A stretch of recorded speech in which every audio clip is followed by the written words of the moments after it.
ฮัลโหลสวัสดีค่ะก็กลับมาเจอกันอีกแล้วนะคะวันนี้เป็นวันอาทิตย์ที่19ค่ะซึ่งเรามีนัดกันกับช่วงของช็อกโกแลตแชทกับเมย์บินบาบานะคะก็ตื่นเต้นอีกแล้วนี่เป็นไลฟ์ที่2หลังจากที่ไม่ได้ทำมานานมากถ้าใครได้ติดตามไลฟ์ที่ผ่านมานะคะที่ได้ทำสัมภาษณ์น้องมัดจากมัชชิมาไปนะคะเพราะว่าน้องมัดเนี่ยเป็นแบรนด์ช็อกโกแลตที่เพิ่งได้รับรางวัลเหรียญทองจาก Academy of Chocolate Award เลยซึ่งเมย์อยากบอกว่าวันนี้เรามีแขกพิเศษรอบที่แล้วเนี่ยเราฟังคนที่เขาสมัครเข้าประกวดเนาะรอบนี้เนี่ยเดี๋ยวเราจะมาฟังการพูดคุยกับคนที่เขาเป็นกรรมการตัดสินรางวัลนี้เลยซึ่งเมย์ได้รับเกียรติจากคุณ Hazel นะคะตอนนี้เขาอยู่ที่ประเทศอังกฤษอยู่ลอนดอนนะคะเขาก็ไลฟ์โดยตรงจากที่นั่นเลยเพื่อมาพูดคุยกับเราค่ะวันนี้เราอาจจะต้อง go inter กันนิดนึงนะคะเพราะว่าการสัมภาษณ์ทั้งหมดเนี่ยจะเป็นภาษาอังกฤษแต่ไม่ต้องตกใจค่ะเดี๋ยวเราจะมีสรุปตอนท้ายให้นะคะแล้วก็คำถามที่จะถามนะคะก็จะเป็นคำถามง่ายๆค่ะเมย์จะถามเขาถึง4หัวข้อหลักๆนั่นเองนะคะซึ่งหัวข้อแรกที่เราจะพูดคุยกับเขาเนี่ยก็คือเรื่องของการที่เขาเดินทางไปชิมช็อกโกแลตจากทั่วโลกเลยในหลายประเทศมากๆนะคะก็ถึงขั้นเขาเขียนบล็อกของตัวเองเลยว่าเขาเดินทางไปที่ไหนบ้างแล้วก็ไปชิมช็อกโกแลตมากี่ประเทศแล้วนะคะหลังจากที่เราพูดเรื่องเกี่ยวกับการเดินทางชิมช็อกโกแลตเนี่ยเราก็จะพูดถึงเรื่องของ Chocolate Tasting ค่ะคือเขาเนี่ยคุณ Hazel นะคะได้ออกแบบชุดการชิมช็อกโกแลตของตัวเองขึ้นมาชื่อว่า Taste with Color นะคะซึ่งเดี๋ยวเราจะพูดในรายละเอียดว่าสิ่งที่เขาคิดค้นขึ้นมาเนี่ยมันเป็นยังไงกันแน่หลังจากนั้นเสร็จปุ๊บเราก็จะถามกับเขาเรื่องของการเป็นกรรมการตัดสินการประกวดช็อกโกแลตซึ่งไม่ใช่แค่ Academy of Chocolate Award อย่างเดียวนะคะเขายังเป็นกรรมการตัดสินให้กับหลายรางวัลอีกด้วย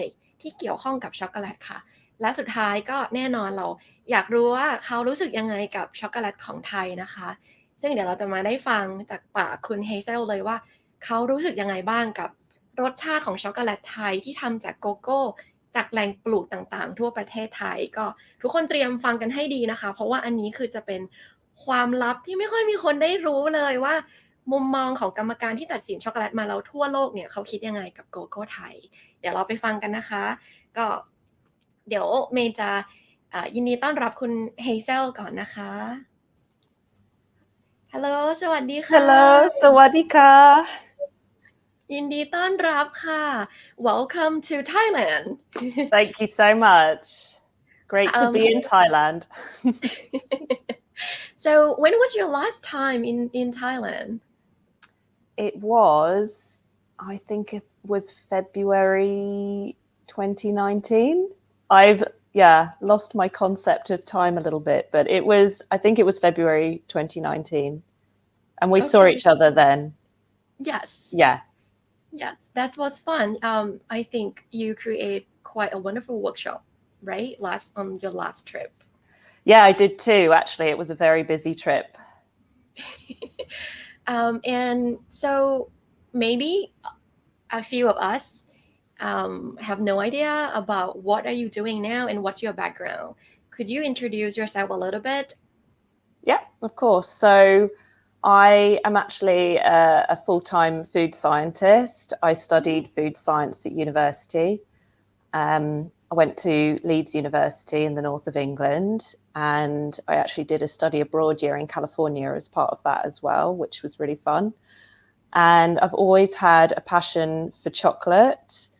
I've done a few different product development jobs. So my full-time job is in product development. It's not actually in chocolate, but chocolate's always been an interest in the background. And I started working full-time at a food consultancy and research company, and they had a chocolate lab there. So I got to work on some projects with chocolate. I'd also go to a lot of new product exhibitions and shows. And I just always found myself going to the chocolate people, and I always had loads of questions. And I wanted to go on holiday by myself. And rather than just going to lots of hostels and everything, I wanted to do something a bit more interesting. And I thought, I'll do it food or drink related. And so I was thinking of maybe going to a coffee farm in Colombia or something. And as I was looking for places to go and volunteer at, I found a cocoa farm in Costa Rica, and everything just worked out. So I went and volunteered at this cocoa farm in Costa Rica called La Iguana Chocolate. And that's when I first met cacao. And I just fell in love. I was in the jungle making chocolate, harvesting cacao, and fell in love with it. And then when I came back, I set myself the challenge to make chocolate from the bean at home. I did have to buy some equipment, but I also used a lot of other equipment like a hairdryer that you'd find in a house. Right. And then from there, I started Instagramming my journey of making chocolate and tasting chocolate. And I would visit people at chocolate events and make friends, and then we would swap chocolate bars and do tastings, and it just started to organically grow from there. So when was that? When you first began your home bean to bar process? Yeah, that was early 2014. So quite a few years ago now. Wow, it's like 6-7 years. Yeah, yeah. Right. So during that time, you always live in London. Yes. Right. Okay. More or less. I also live just outside of London, but to people who don't live in the UK, yes, London. Okay. It's just easier. I understand that. So basically, back then in around 2014 until now, could you explain a little bit about the chocolate scene in England or in the London? UK? Yeah. Right. Yeah, so I do feel really lucky to live in London. I think it's an amazing place to live. There's so much happening, and often there's people traveling to the UK for various reasons. So I get to meet a lot of people from the global chocolate scene who come into London. But in terms of a craft chocolate scene in London specifically, there's a group of us who live in London, who attend events that happen in London, and often people from around the UK will come down for various events held by the Academy of Chocolate, or perhaps some chocolatiers in London will host some tastings. But we don't have a lot of open craft chocolate shops, whereas I know a lot of other cities around the world have got a bigger craft chocolate scene where they have a few retailers who sell lots of bean to bar. Mm-hmm. I'd say the biggest retailer in the UK for craft bean to bar is probably Cocoa Runners, but they're online. Right. And they do host events occasionally, some markets. And that's always a really nice time because people come from around the UK. They have a few different talks, and then a few people are selling their chocolate bars. There is one chocolate shop, craft chocolate shop in North London. I haven't actually been, and I don't know from my friends in London who have spent much time there. So unfortunately, there isn't that one place that people will always go to, whereas in places like Amsterdam, there's a craft chocolate shop or a few of them. And I think it's because it is a tricky business with the cost of renting a shop. So there's a group of us, we do meet up for events, and that's amazing. But there are a lot of people all over the UK. There's quite a lot of chocolate makers all over the UK as well. So we will meet up as and when there are events. But generally we keep in touch through some WhatsApp groups and, perhaps the odd online event, and then seeing each other at chocolate events around the UK. Okay. So, to share information, like in Thai, when I was starting the blog in 2016, there's only like maybe 3-4 of us who are making fine chocolate or craft chocolates. And then now, in 2020, there are about 25 of us, Wow. People really making the chocolate brands, or maybe like homegrown cacao and turn into chocolate maker. So did you see the number rise in the UK as well?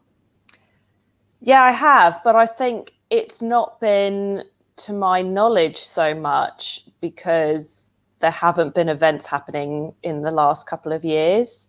Right. So I think that when things completely open up again, that's when perhaps we'll see more of a rise of who's been working in the background and perfecting their bars, and launching their brands. But there's definitely been a steady growth over not just the last few years, but over the last decade, I would say. Right. Okay. So, just simple questions. Usually, if you want to go buy a craft chocolate, where would you go? Online. Oh, okay. That's Yeah. so easy. Yeah, and I totally understand that for people who are new to chocolate, I speak to people about chocolate all the time, and colleagues and people who have an interest but they're not really in the industry, or they don't really know where to start. Obviously you have to ask somebody, what type of chocolate do you like, because there's so much out there. There's some that some people will love, some people will hate, and often the British palate likes very sweet chocolate. The British palate does have a very sweet tooth.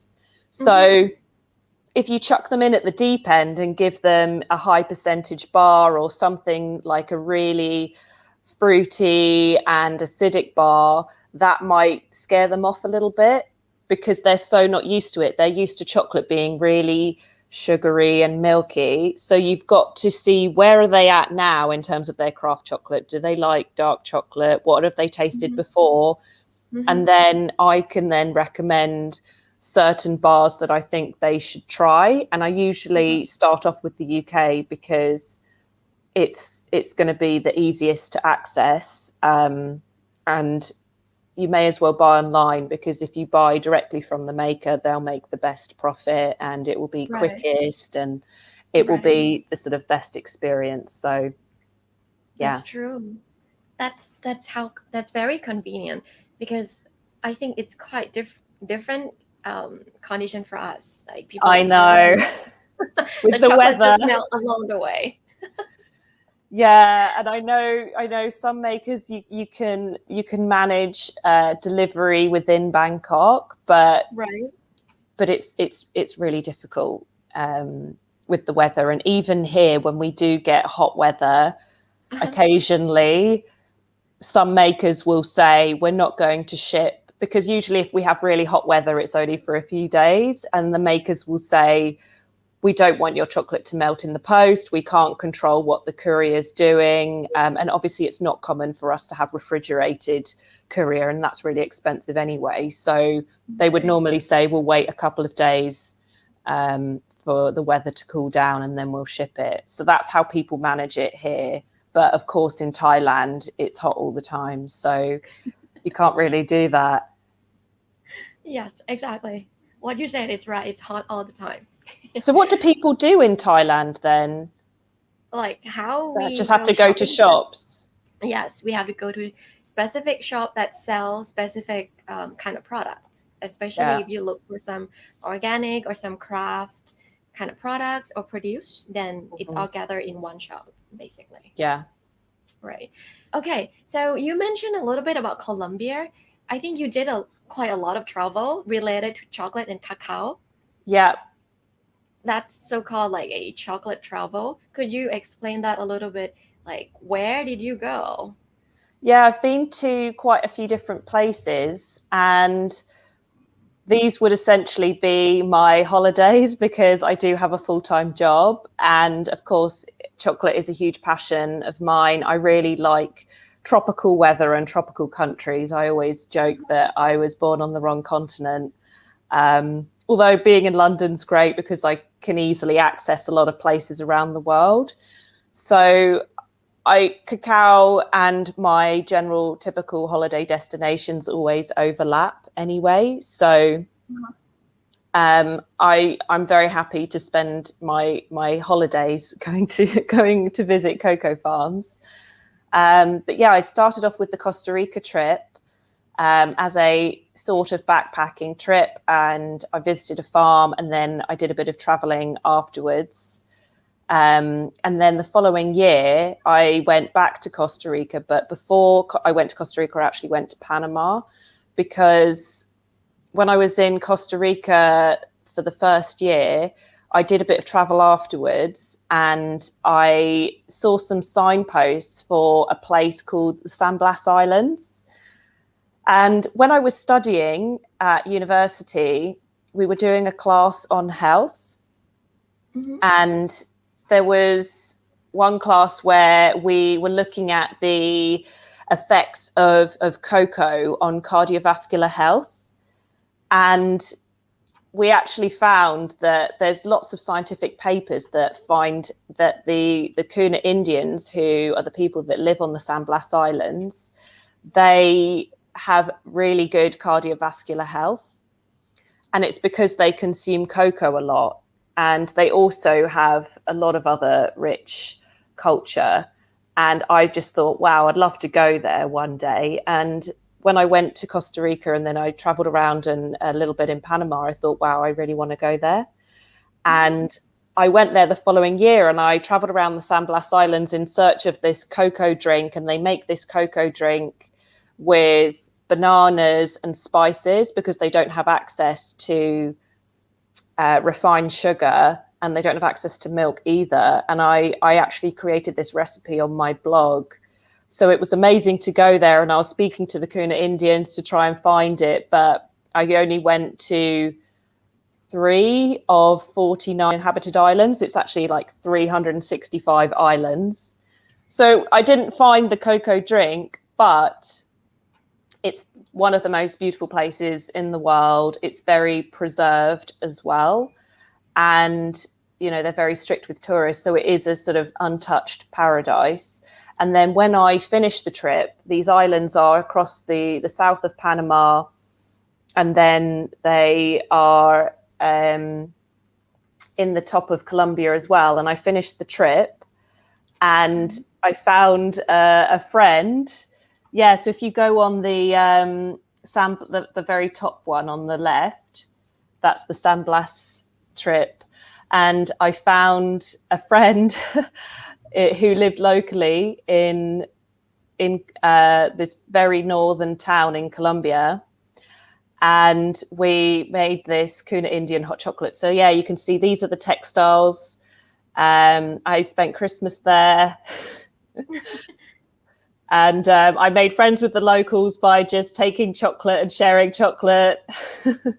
And then this is the Kuna Indian hot chocolate. So even though I didn't make it on the actual islands, I was talking about it with a local in Colombia, and we made it together. And so that was a really nice time.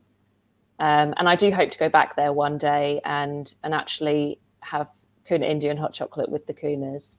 And then I went back to La Iguana. So here we did some experiments where we made some fermented cacao drinks. So we had panela, or it might be more commonly known in Asia as jaggery. So that unrefined unrefined sugar.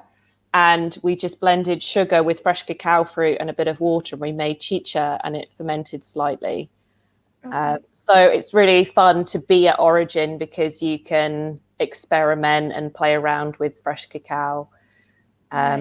So that was an absolutely amazing trip. I loved it. And it was really nice to go back to La Iguana after I'd been with them the previous year, and I'd already been experimenting at home. So, you know, we were then tempering in the jungle, and I'd picked up a few more skills than the previous year. So I was trying to help them temper chocolate in the hot and humid jungle.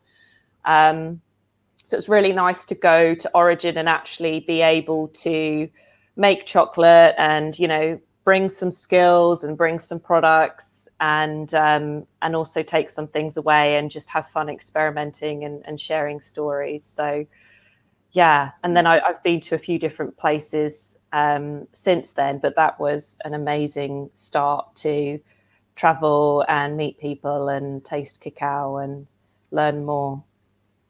Okay. From your blog, you also been to Chantaburi. Yeah.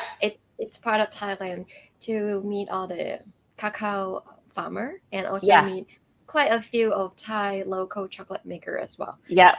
We can talk a little bit about that. Yeah. Like the trip on Jantaburi, because you made the bar Yes. like from UK and then you brought to Thailand for Yeah. everybody to taste. Okay, so So this is all thanks to Narut. He's a legend. So the trip essentially came about because I did go to Thailand in 2009. Mm-hmm. This was before I fell in love with chocolate, and I fell in love with Thailand. It always will have a special place in my heart. I love it, and I've just framed one of my pictures that I took when I was there in my bedroom wall, and of a beautiful picture that I took of the PP Islands. So I really love Thailand, and I became friends with Narut on Instagram. Instagram is so good because I made so many friends through chocolate, through Instagram. And so Narut and I became friends, and we talked a little bit about the craft chocolate scene. He was really passionate and he was making chocolate, so that's his bar there, Shabar Chocolate. And he also studied in the UK as part of his degree, so he had a bit of a connection with the UK as well.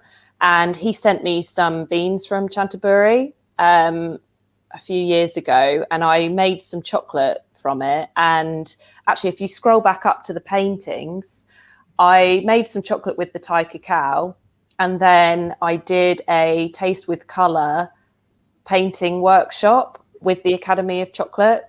And I like to do the tastings blind. I mean, I didn't have a packaging for this anyway because it was just my own fun creation. But it's really good to do it blind. So I didn't tell them anything about the chocolate. I just told them how to eat it, how to let it melt slowly. And we did a bit of a warm up to get people into the right zone to sort of just paint whatever came to their mind, and to paint the flavors that they tasted. And this was the result. So this is the Chantaburi bar that I made. It was the 70%, and there were lots of green flavors. So everybody found a bit of green, but it was also quite complex. You can see there's a lot of different fruit flavors. So some people got green apple and lemon. You see there's quite a good acidity there, but then there's also some dark brown as well. So there's some good sort of base flavors, those brown flavors that are generally kind of cocoa chocolatey, a little bit spicy, but then some people found some red fruit as well. So it's actually quite a complex cacao, but it was just really interesting how the green stood out. And that top one in the corner you can see is, that's a green apple. One of the participants was like, I tasted green apple, and so they painted a green apple. Okay. But I thought it was amazing. I thought it was really interesting cacao. And then when I went to Thailand, I wanted to take another bar because this one I'd made a couple of years before, and I think I'd probably eaten it all. So I wanted to make another one, and I previously came up with this concept of a disco bar where surprisingly nobody else has done it before, where there's 100% and then the sugar's added on top. So it's sort of deconstructed. And at the time I worked for a sugar company, and I managed to get hold of some of the shiniest sugar so that it looked really sparkly and pretty. And I came up with the idea of disco bar, which stuck. I did a little vote on Instagram of name suggestions for this bar, and disco bar everybody loved. And so I just made this with an Indian cacao before I went to the Northwest Chocolate Festival in the November before. So I really, really love, there's so many flavors from Thailand that I absolutely love, but kaffir lime is one of them. And here you can see a picture of kaffir lime and coconut macaroons. So before I got really into chocolate, I had a food blog where I would experiment with everything. There were already a few chocolate recipes, but here I made some macaroons where I infused the batter with kaffir lime leaves, and then I had the coconut center. And I love these. A lot of people in the UK said, oh, it tastes like curry. But I think it's because they've never tasted coconut and kaffir lime outside of a curry. So that it just reminded them of a curry. But I thought they were amazing. And I love kaffir lime. And so what I decided to do with the remainder of the Thai cacao that I had was infuse the sugar with kaffir lime leaves, because I just love the flavor, and I thought that would be an interesting way to incorporate kaffir lime. So you can see a little bit of the green leaves there with the sugar. And so I took that bar when I went to Canterbury, and we did a little swap where, if you continue scrolling, you'll see some pictures. This was just tasting the craft chocolate in Bangkok. And so there we are at Canterbury. And it's really exciting to see the plantation, especially when I have made chocolate with that cacao and I've tasted that cacao. It's so different from visiting a farm that I've never tasted the cacao. So we also picked some kaffir lime leaves while we were there.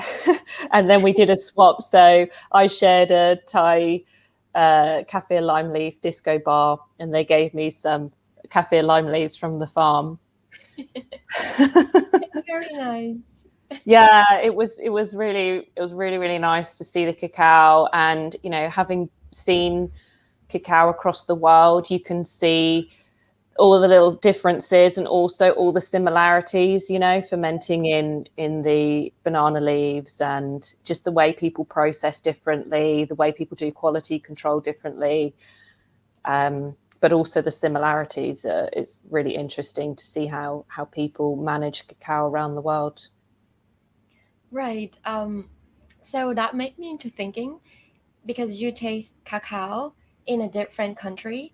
Mm-hmm. So do you find that each of the country has different process? I mean, like, you know, any other than just fermenting, roasting, and grinding? Any other things that each country do it differently?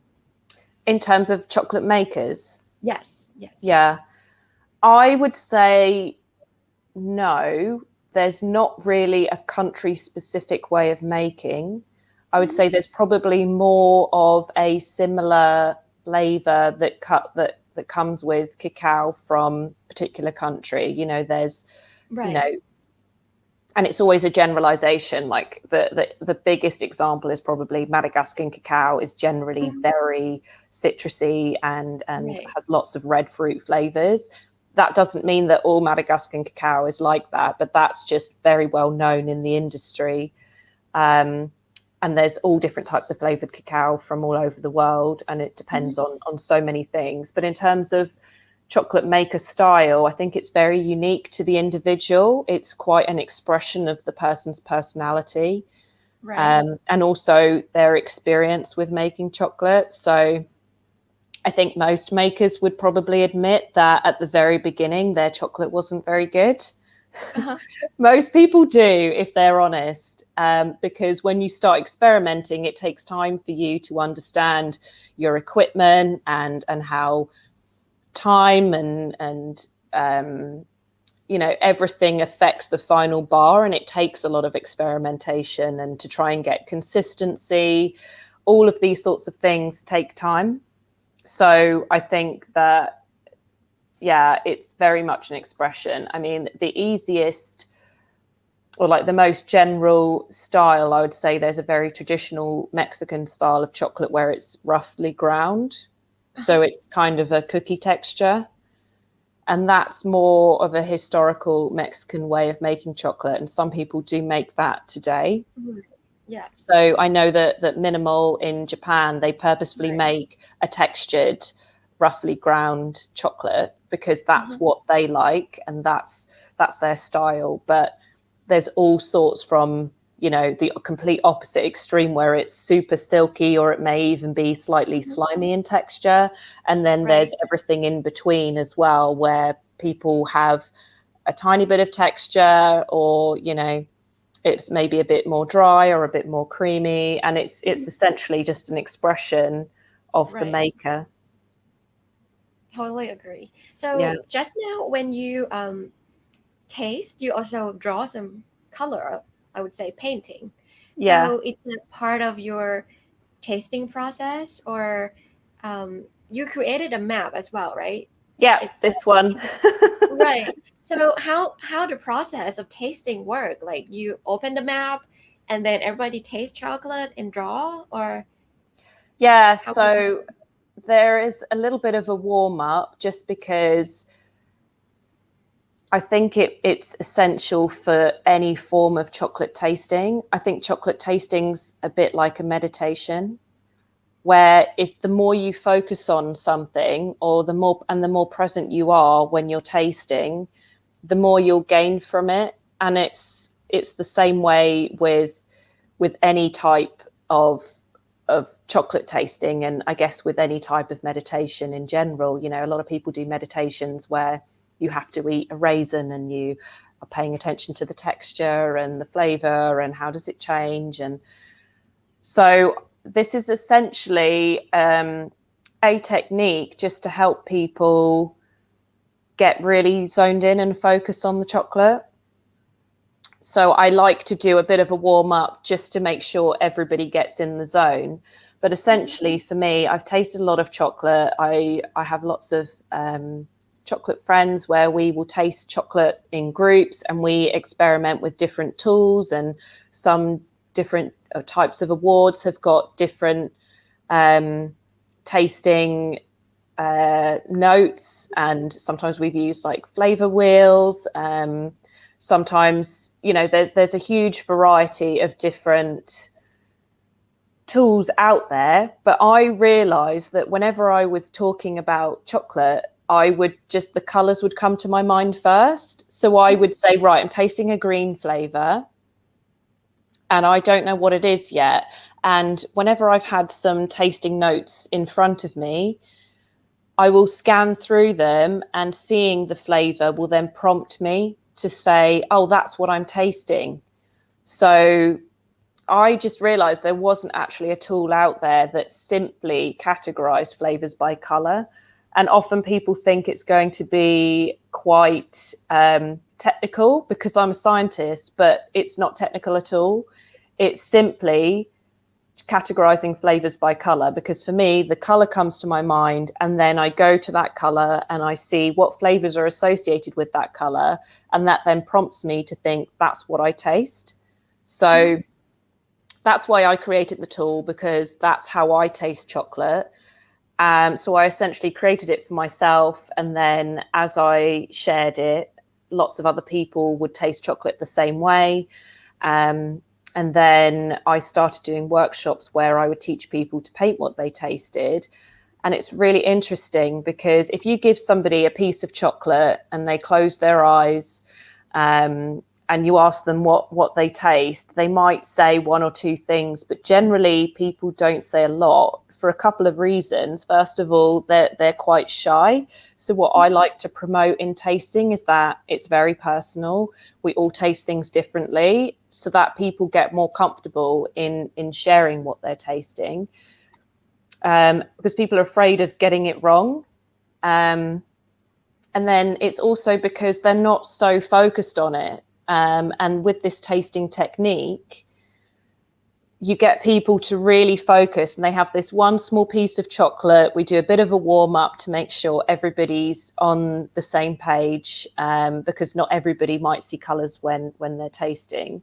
So we get people to do a little bit of thinking about that. And then essentially people taste the chocolate, they close their eyes, they get in tune with themselves.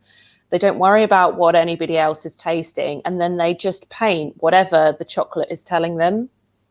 And it always amazes me what people paint. You know, there's this one piece of chocolate and they paint all of these different colors, different shapes, and then we share what we've experienced, and people can talk for ages about this one tiny piece of chocolate, because they're talking about, you know, they've got something that they're showing and they're saying, right, I tasted it like this, and then there was a sudden burst of this, and it felt like this, or, you know, it took me to a place that I'd been before, and it reminded me of, you know, some people might draw palm trees because it tastes really tropical for them, or like you saw an apple. And yeah, and then here you can see, you know, there's different forms. So it's not just what flavors are there, it's when do the flavors come, how long do they stay there for, do they mix with other flavors, what sort of shapes come to your mind. And it's amazing to see what comes out, because people might have similarities across what they taste. And like the Thai bar, the Chantaburi that I made, you could see most people found some form of green color, right? But different people might associate that green color with different flavors, and that's fine, because we all have different backgrounds, we all have different experiences. For example, I could have found that flavor reminded me of kaffir lime, but maybe there were a few people present who have never tasted kaffir lime. So they might say, well, I don't know what that is, but for me, it reminded me of you know, a lime leaf from somewhere else, or it reminded them of basil and apple, because perhaps that flavor that I was getting reminded me of something I've tasted, but they haven't tasted it, and it actually reminds them of something else that they've tasted. And that's the important thing with chocolate, is that it's not about getting it right or wrong. It's about finding what you enjoy and how you express that. So that's what I like to promote with chocolate tasting, and that's what I like to do with the color map, is that it's a tool to help people really focus and zone in, and just to enjoy the chocolate, essentially.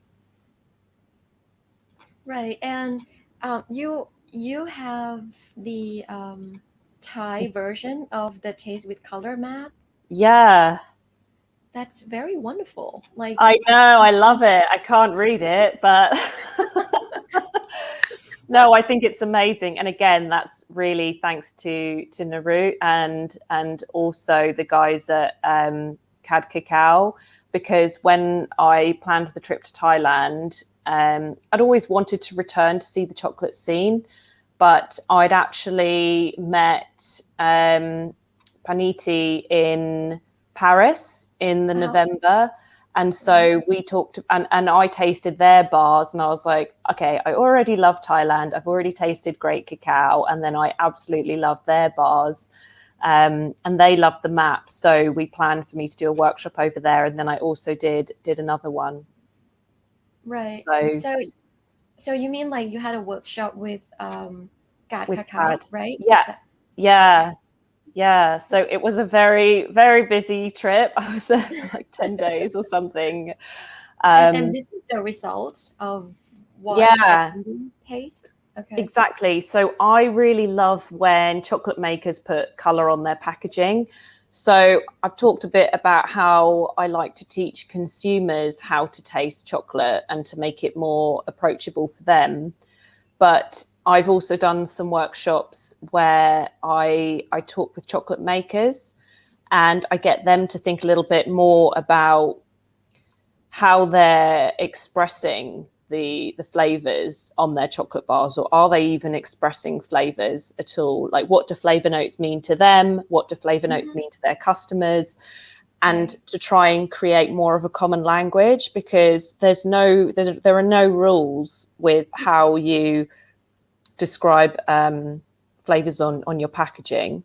Right. But I love that when there's a color, and then we do the tasting and the painting, we can then see, do the colors of the flavors match the colors on the packaging? Because there are no rules with this, and there's so many varieties that it's really hard for a consumer to make a decision, you know. And if you've got some packaging, people are looking at the packaging, they're looking at the visuals on the packaging, they're reading the information on the packaging. That's their only way of making a choice if they haven't got a sample, which if you're buying online or something, you know, even if you're at a market and there's like 10 chocolates, you don't know which one to try. And so I think makers it's good for the makers to really challenge their way of thinking and to try and get into the minds of their customers, so they can think, right, this is what my customer's looking for. Why are my customers choosing this bar? Or if I'm not having a bar that sells,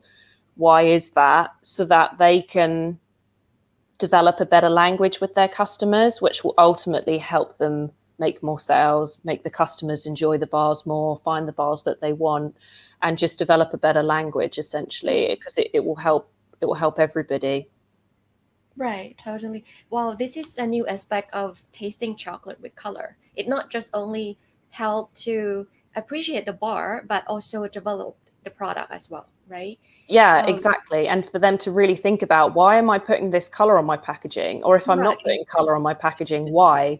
Why have I put a picture of a giraffe on my packaging? What's that got to do with the flavor, and what's that communicating to the customer? Is the customer going to pick it up and think it's going to taste like a giraffe? Like, what does that mean? Right. Yes. There's just a friend who worked in the chocolate industry as well asked me before, what do you think is it important to put tasting note? Like this certain bar has got maybe fruity, nutty spice on top of the package, like on the package itself. Or should we not tell customer at all and let that be the surprise? What do you think? Which one better? I think it's an interesting subject that is debated a lot in the craft chocolate industry. And again, there's no right or wrong way of doing it, and it's up to you as a maker to decide what you put on your packaging. I personally think it's helpful to have something, because otherwise people wouldn't know what to choose. I'm really into coffee, and this is also a struggle that I have with coffee. I think coffee is much more developed than the chocolate industry. There are some more sort of programs to manage the quality. Most coffee roasters use the Specialty Coffee Association, and they grade it to a certain way, and there's a certain way of managing the quality. And there are a few different people trying to do something similar in chocolate, but there are no rules. Like, that's the problem, because there is a lot of bad chocolate out there and there's no way of managing it. Right. But I personally think it's important to have something on the bar, because when I'm looking to buy coffee, I obviously go from my experience, and there are certain origins that I like, or there are certain roasters that I like. Mm-hmm. But often I will see some tasting notes, and if it's just the flavors alone, for example, there might be a coffee from Ethiopia that says it's got notes of caramel and strawberry and black tea or something. But those are just the flavor notes.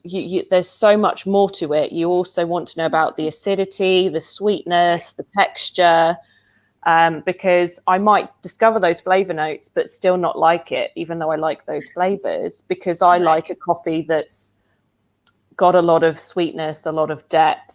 And I've learned from my experience that typically, and again, it's always a generalization, there are always exceptions, an Ethiopian or a Kenyan coffee are typically quite tea-like. And so I prefer my coffee to be more coffee-like and have a bit more body and depth. And again, there are some natural Ethiopians that perhaps are sweeter and more syrupy in texture. But I've learned from experience, okay, I generally won't go for those unless I've tasted before. Right. I'm going to go for some origins that I've had before that I know I like, but the tasting notes alone are not enough. And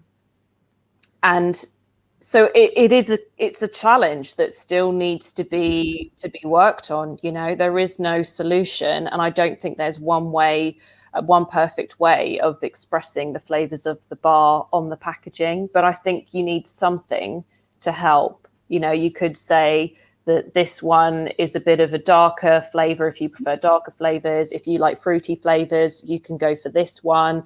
This one's slightly spicier, because people know what they like and they'd rather pick something that's familiar for them.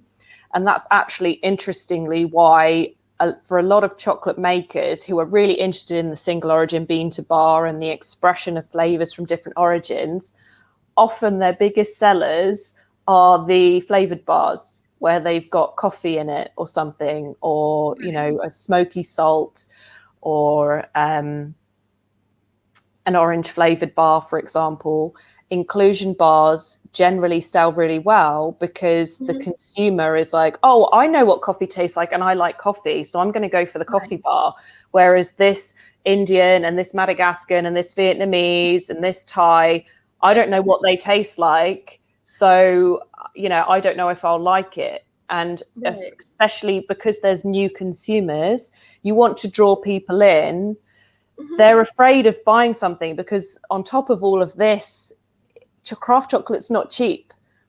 True. And especially compared with the price of the mass-produced chocolate, you know, everybody asks, why is it so expensive? But I keep saying, you need to ask why the other stuff's so cheap, you know? Right. That's a good answer. I'll use that next time.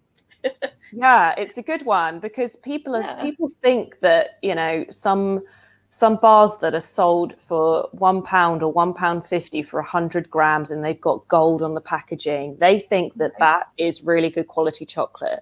And then we're selling, you know, we're selling in the craft chocolate industry chocolate bars for sometimes £10 for one bar. That's 10 times. Sometimes it's even a 50-gram bar for £10. So that's like 20 times the price. How do you convince somebody to make that switch? You know, there's a lot of work that needs to be done to make somebody at least to even buy one bar, let alone have a repeat purchase. Right. Wow, that's difficult. It is really difficult.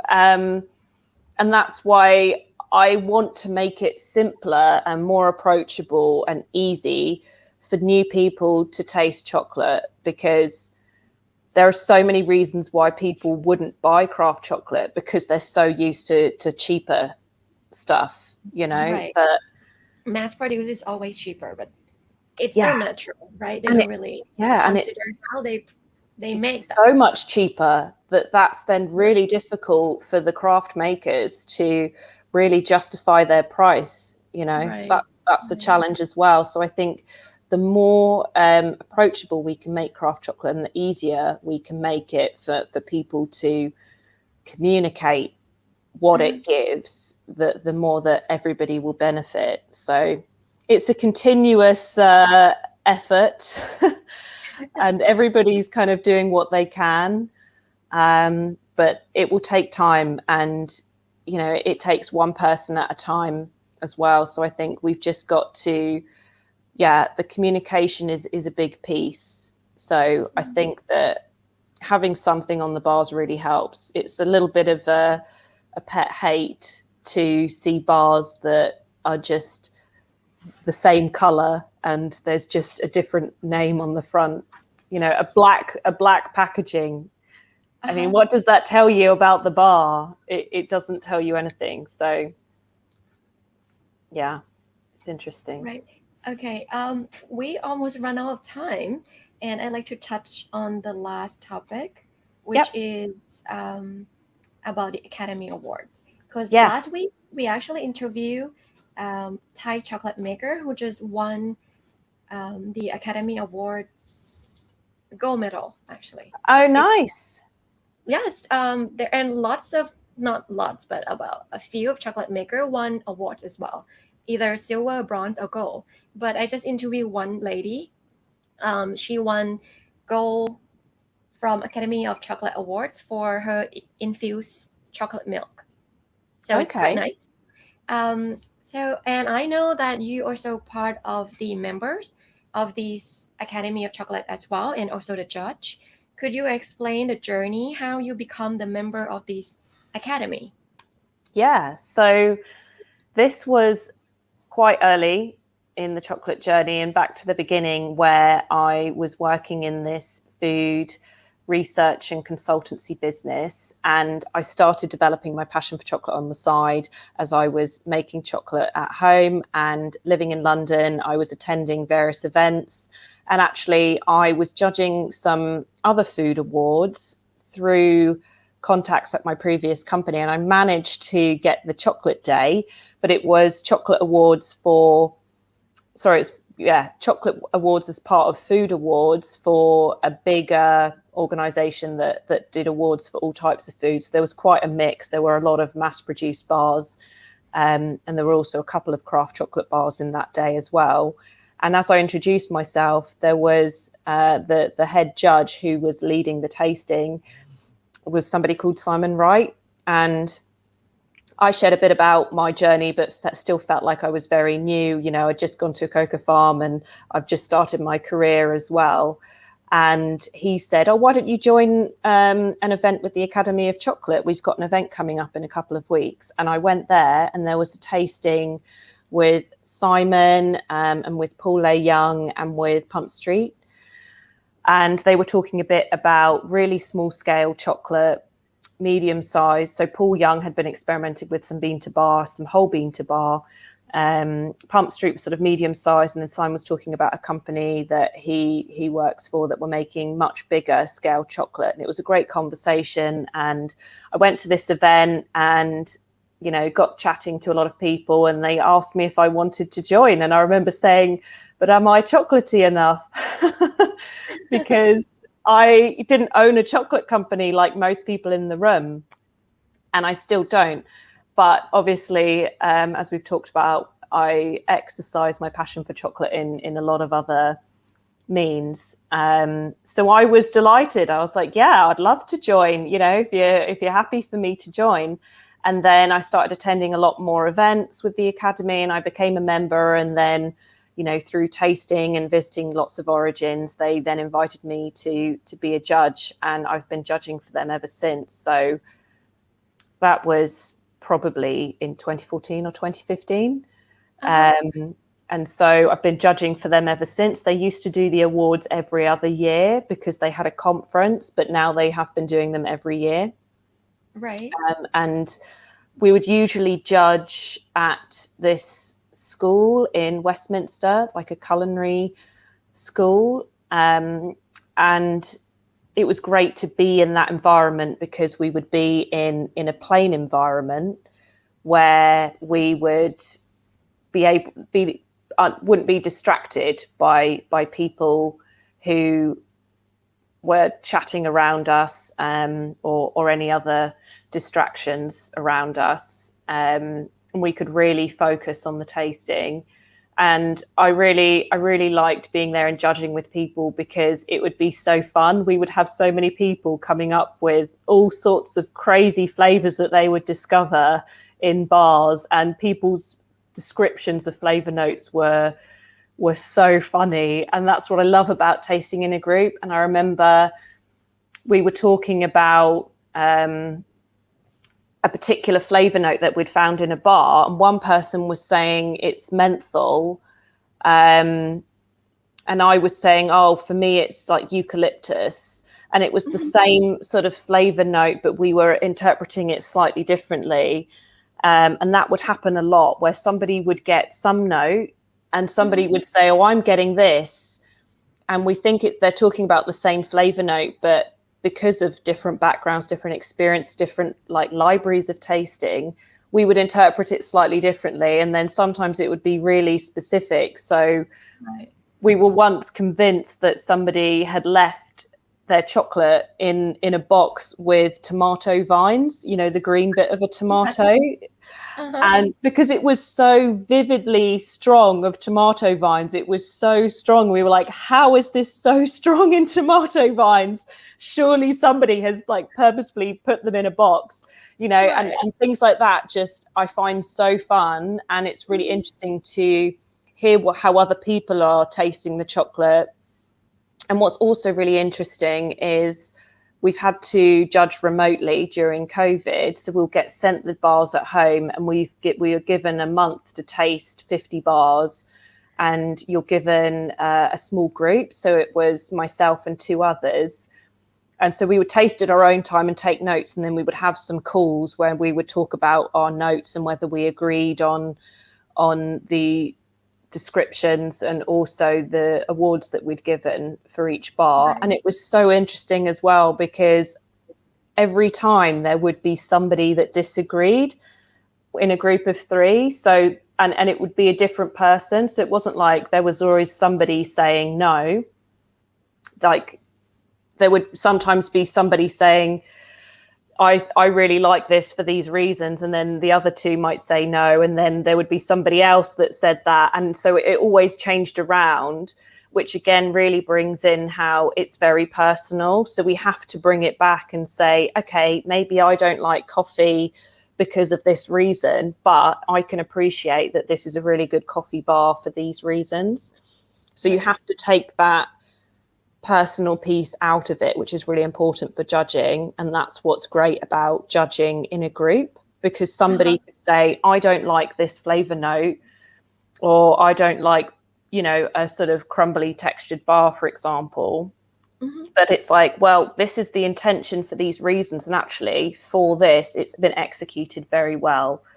So it's very interesting judging in a group, but it's really important as well.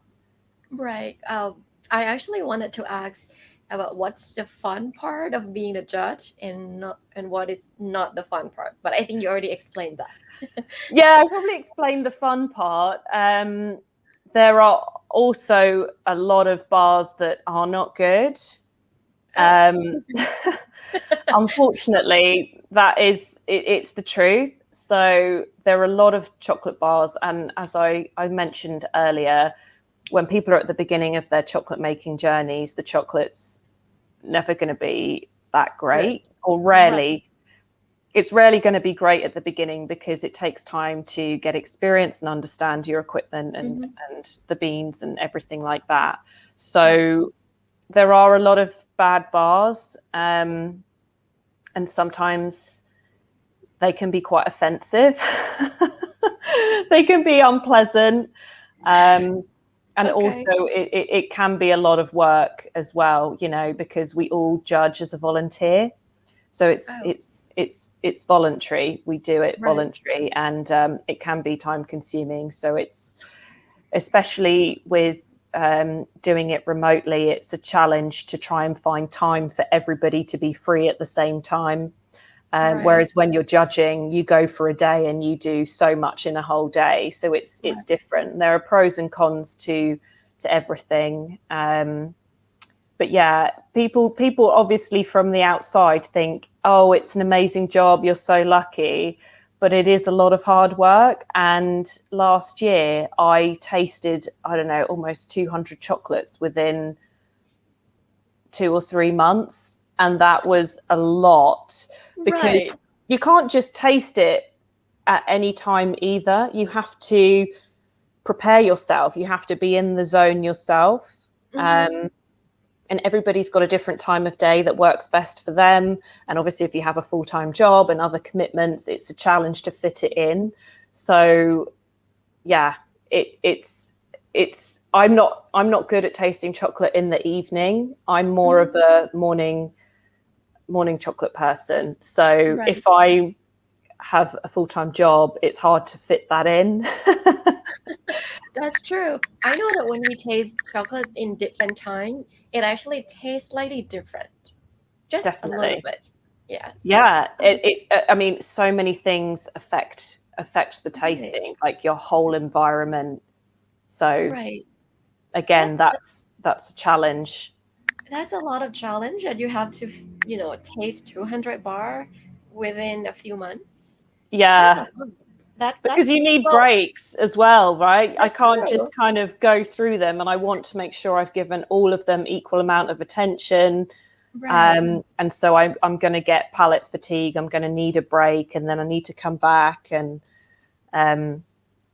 so it's an absolute honor to do it, and I'm grateful to do it. And it helps me with training my palate. You know, the more chocolate I taste, the more of anything I taste, and I practice tasting, not just eating it, but really tasting it and understanding what it tastes and really evaluating it, the more that I'm building my own portfolio. So I've not had any formal training or anything, you know, I love food. I'm a product developer, so it's part of my day job to taste nuances between different products.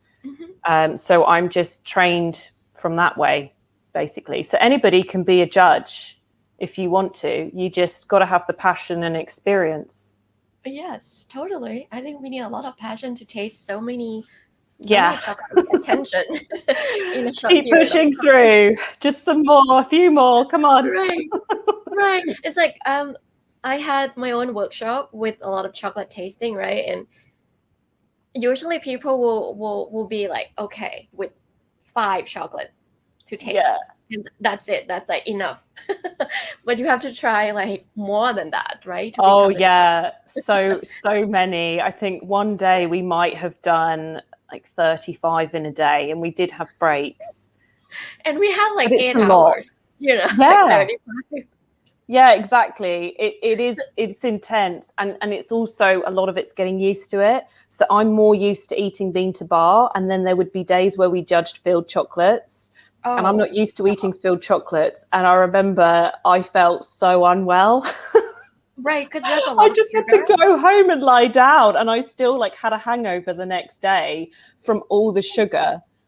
That's true. I just wasn't used to it. Yeah. So I'd go home, eat lots of cheese, and then I would just recover the next day. And actually, with the hot chocolates, I struggled the most with that. There's so much milk that actually, when I'm tasting, and I learned through doing wine tasting as well. And the product development that I work on now is in beverages. I do spit.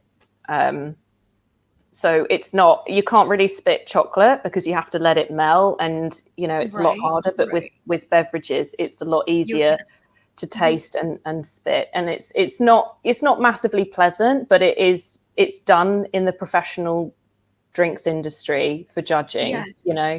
Totally so understand. and that really helps. Okay, that's a fun part, and also unpleasant part. Yeah, exactly.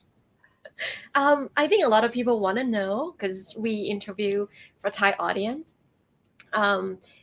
You probably have tasted some of Thai cacao as well, right? And some of the Thai chocolate. Could you maybe get your feeling a little bit about our flavor profile, or what do you think our quality? Where are we at? Like, are we at, you know, anything about the comments about Thai chocolate would be good for the audience. Yeah, so in terms of Thai cacao itself, I do think that there's already amazing flavors with Thai cacao. There's a lot of complexity, as we've talked about already. You can see from the flavors of just the chantaburi that I made, and then also through the flavors from the cad cacao workshops as well. So we did 3 different bars, and you could see that with each of the bars there were different flavors. So there's lots of different flavors within Thailand of the different cacaos from different origins within Thailand. So it's already really exciting that you can do a Thai cacao tasting and you'll have lots of different flavors of cacao within Thailand. When I was judging, there was a Thai cacao bar, and I can't remember the origin off the top of my head, but there was a Thai cacao bar that I loved, and it really reminded me of the Indian cacao. There's a cocoa farm in southern India in a place called Annamalai, and I made some chocolate with their cacao, and for me it vividly tasted like lemon, prunes, so dried plums, and licorice. And I tasted a Thai cacao bar during judging, and I almost thought it was the Indian cacao because I got those 3 flavors really strongly, and I was like, wow, I haven't tasted bars from different origins that tasted so similar. I thought that was really interesting, and I really liked it.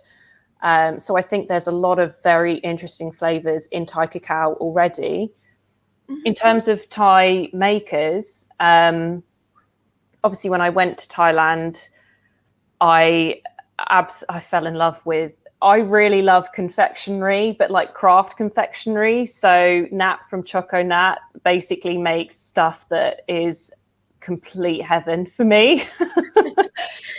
So she does some inclusion bars, which even though I eat lots of bean to bar all the time, the stuff that I eat most quickly are inclusion bars. Like they go so quickly, and Nat makes really cool Thai inspired confectionery with like kaffir lime leaves, and even with Thai fish sauce and all of that. And I love that stuff.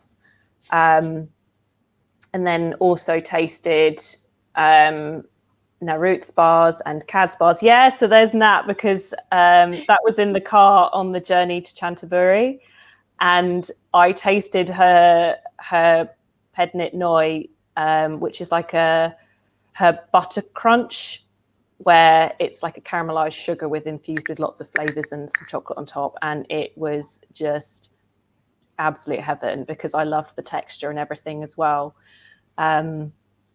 So I really enjoy that, and I really enjoy tasting the shabar. So we actually used the shabar chocolate as well in the tasting workshop, and I thought it was, so you can see here actually there's a lot of different flavor notes, and again, some people get more of those red fruit notes.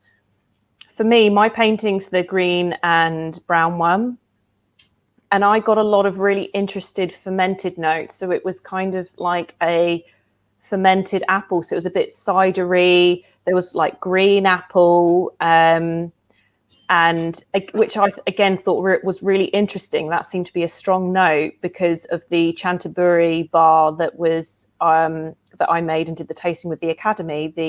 The green apple really stood out, and for me, I got this green apple, sultana, sort of rum, cidery flavors, and it actually really reminded me of a coffee that I'd had not long before I tasted this bar.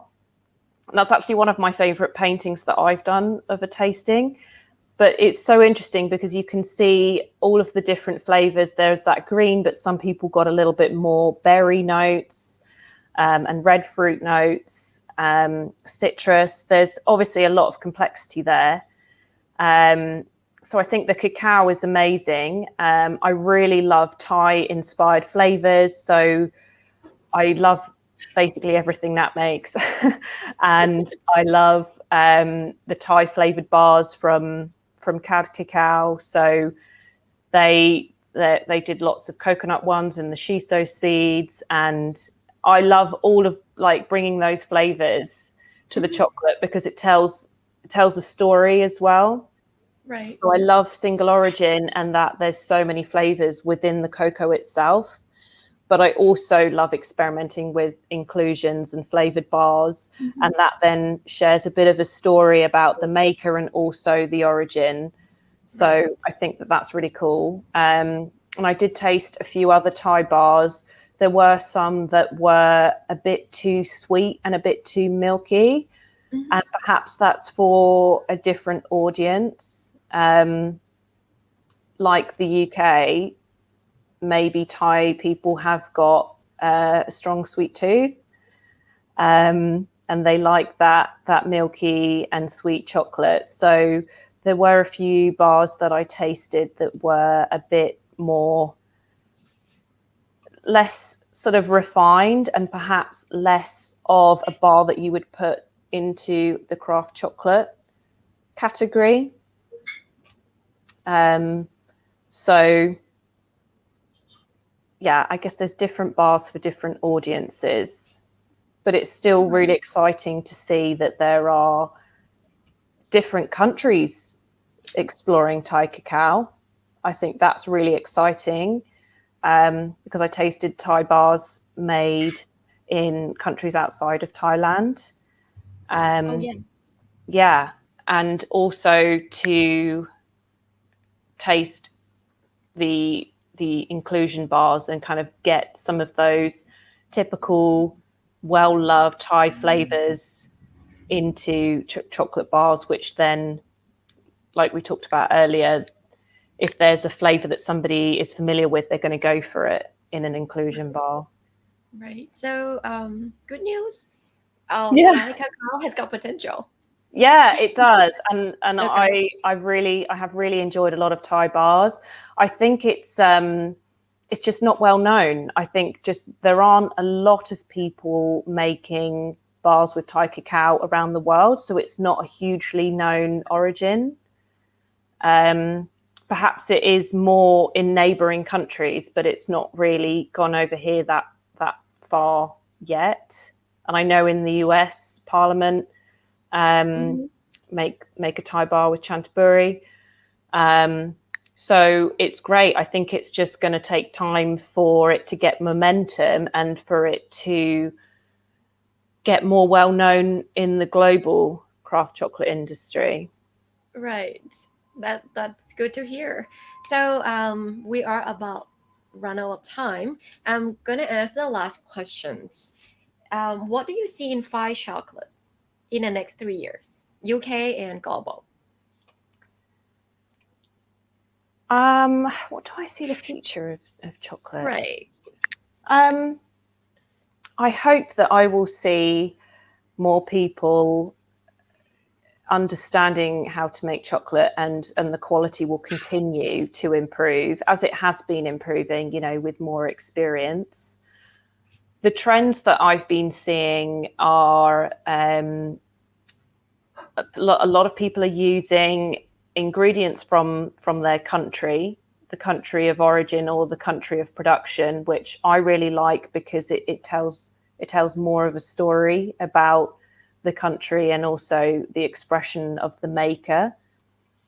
But a lot of people are using also foraged ingredients. So there is this sustainability movement globally, you know, which is much needed.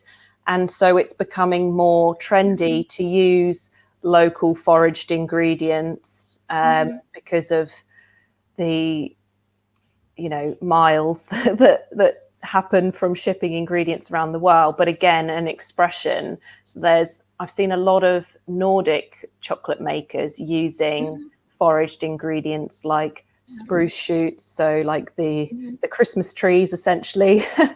Like the young parts of Christmas trees. I've seen that coming up, and I think that's also exciting and helps people understand the country a bit more and the personalities of the maker. And I think that will continue as people are discovering more about local ingredients and then finding ways to incorporate those in chocolate. Another example is in the south of the UK, Chocolate. They have a bar that's infused with gorse flour, and it tastes like coconut. And that is something that grows abundantly around the UK, that people perhaps would recognize the name of it in the UK, but they'd never experienced it in chocolate. So that's a really interesting bar.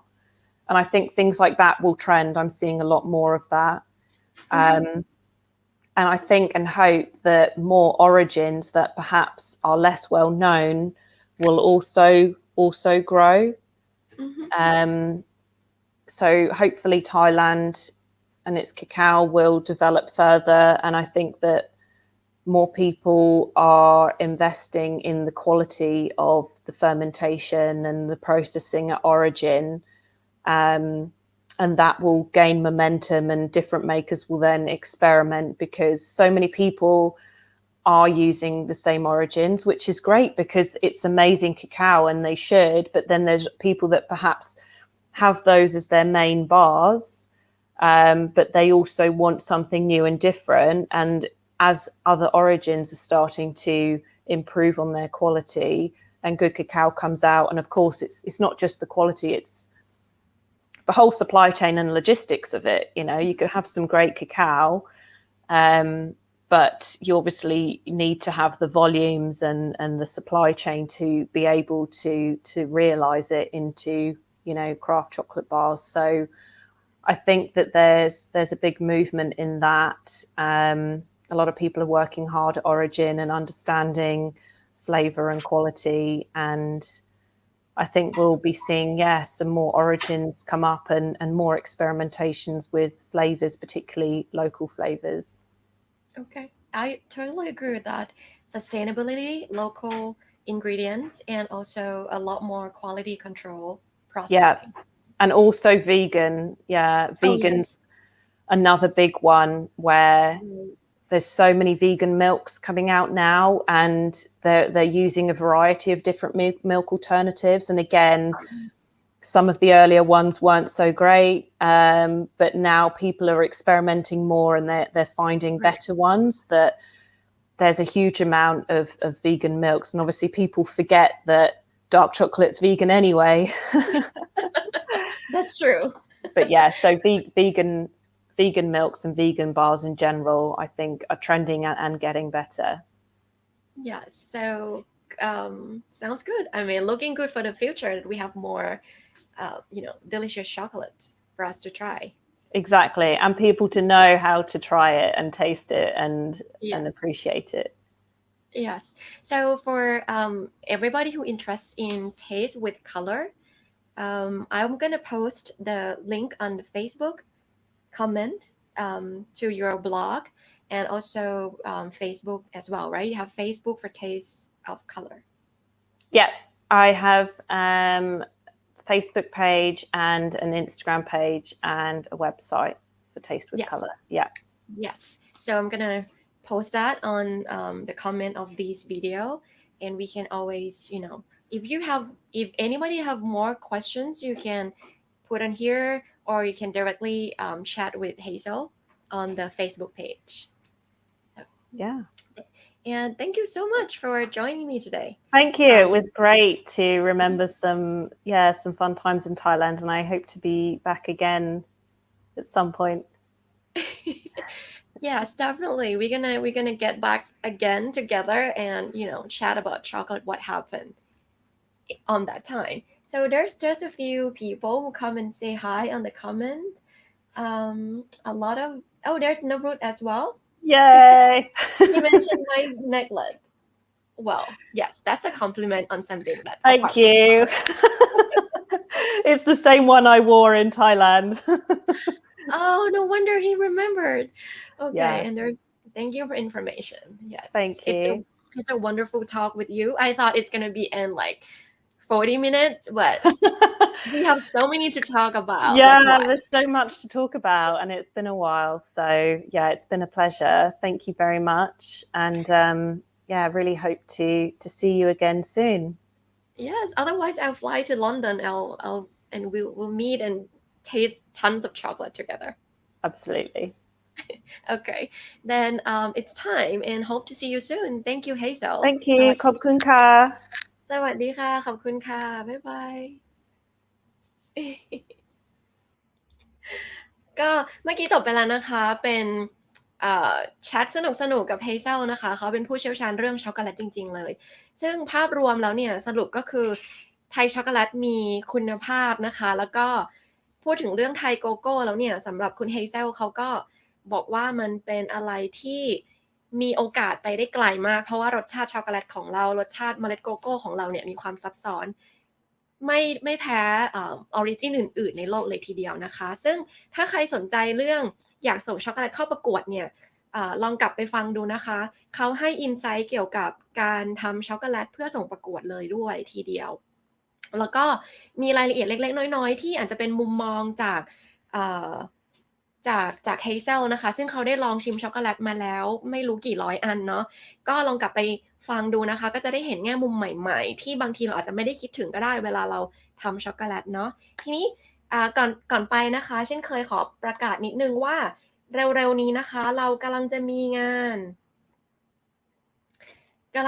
านไทยคราฟต์ช็อกโกแลตเฟสติวัลนะคะซึ่งงานนี้เนี่ย ตื่นเต้นมากเลยเพราะว่ากำลังจะจัดเร็วๆนี้แล้วนะคะในช่วงเดือนตุลาคมของปีนี้เองเป็น Thai Craft Chocolate Festival Winter นะคะหรือว่า TCCF Winter นั่นเองก็เพื่อนๆคนไหนสนใจอยากมีส่วนร่วมกับงาน Chocolate Festival นี้นะคะสนใจติดต่อเข้ามาทาง inbox ได้เลยไม่ว่าจะเป็นช็อกโกแลตหน้าใหม่หน้าเก่าหรือว่าสนใจในแง่มุมต่างๆเนี่ยส่ง inbox มาหาเราได้เลยนะคะก็ตอนนี้เมย์ก็ต้องไปก่อนละค่ะแล้วก็พบกันใหม่อาทิตย์หน้านะคะอาทิตย์หน้าวันที่วันเสาร์หน้านะคะมีแขกพิเศษเลยก็คือพี่โอพรหมวิหารของเราหรือว่าครูโอของหลายๆท่านจะมาเปิดอกเปิดใจคุยเรื่องช็อกโกแลตกันแบบลึกซึ้งสนุกสนานบันเทิงแน่นอนค่ะก็เจอกันในเพจบินบาบาไลฟ์เหมือนเดิมนะคะเดี๋ยววันนี้เมย์ไปก่อนละค่ะสวัสดีค่ะบ๊ายบาย